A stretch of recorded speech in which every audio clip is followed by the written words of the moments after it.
Явно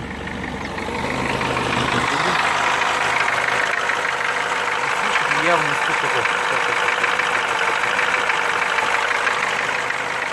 Ну, а тут этап ремонта.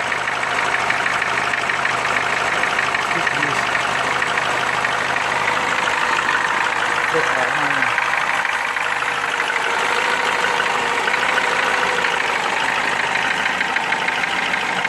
Чуть-чуть где-то в этом районе.